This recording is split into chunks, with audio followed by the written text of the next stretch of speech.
தேங்காய் சட்னிக்கு ஒரு கைப்பிடி அளவுக்கு நான் தேங்காய் சில்லு நறுக்கி எடுத்துருக்கேங்க. எப்பயும் ஒரே மாதிரி தேங்காய் சட்னி வைக்காமல் இந்த மாதிரி தேங்காய் சட்னி வச்சு பாருங்கள், டேஸ்ட்டு சூப்பராக இருக்கும். நிறையா சட்னி ரெசிபியெல்லாம் போட்டிருக்கேன் பாருங்கள். இப்போ தேங்காய் ஒரு கைப்பிடி அளவுக்கு எடுத்துருக்கேன். 2 ஸ்பூன் அளவுக்கு பொட்டுக்கடலை அதையும் சேர்த்துக்கலாம். சேர்த்துட்டு ஒரு துண்டு இஞ்சி, 2 பல்லு பூண்டு, ஒரு துண்டு புளி, கருவேப்பிலை, சட்னிக்கு தேவையான உப்பு. இப்போ இது இருக்கட்டும்.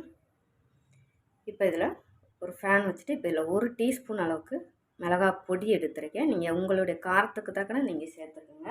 நான் கம்மியாக எடுத்திருக்கேன். காரம் அதிகம் யூஸ் இல்லாதனால நான் கம்மியாக எடுத்துருக்கேங்க. நீங்கள் எவ்வளோ காரம் விரும்பி சாப்பிடுவீங்கன்னு கொஞ்சம் காரம் சேர்த்துக்கோங்க உங்களுடைய விருப்பத்துக்கு தக்கன. நான் காரம் கம்மியாக தான் எடுத்திருக்கேன். லோ ஃப்ளேம்லேயே வச்சுட்டு வறுத்து எடுத்துக்கோங்க பொடியை. இது நல்லா காரமாகவும் இருக்கும் இந்த பொடி, அதனால் நான் கம்மியாக எடுத்திருக்கேன்.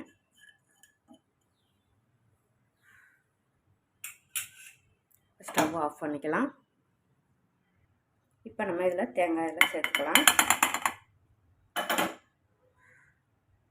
சேர்த்துட்டு இதை நம்ம சட்னி பார்த்துக்கு அரைச்சி எடுத்துக்கலாம். இப்போ சட்னி அரைச்சி எடுத்தாச்சு. இப்போ இதில் 1 ஸ்பூன் அளவுக்கு எண்ணெய் சேர்த்துக்குங்க. எண்ணெய் சேர்த்துட்டு எண்ணெய் சூடானதும் இதில் கடுகு, கொஞ்சம் வத்தல் சேர்த்துக்கோங்க, ஒரு வத்தல், கொஞ்சம் கருவேப்பிலை.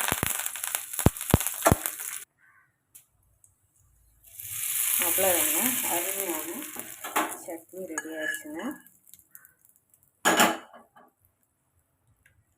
இப்போயும் ஒரே மாதிரி தேங்காய் சட்னி வைக்காமல் இந்த மாதிரி சட்னி வச்சு பாருங்கள், டேஸ்ட்டு சூப்பராக இருக்குங்க. தோசைக்கு, இட்லிக்கு சைடிஷாக தொட்டு சாப்பிட்றதுக்கு அருமையாக இருக்குங்க. நிறைய சட்னி ரெசிபிஸ்லாம் போட்டிருக்கேன் பாருங்கள். வீடியோ பிடிச்சிருந்தா சேனலை சப்ஸ்கிரைப் பண்ணுங்கள், லைக் பண்ணுங்கள்.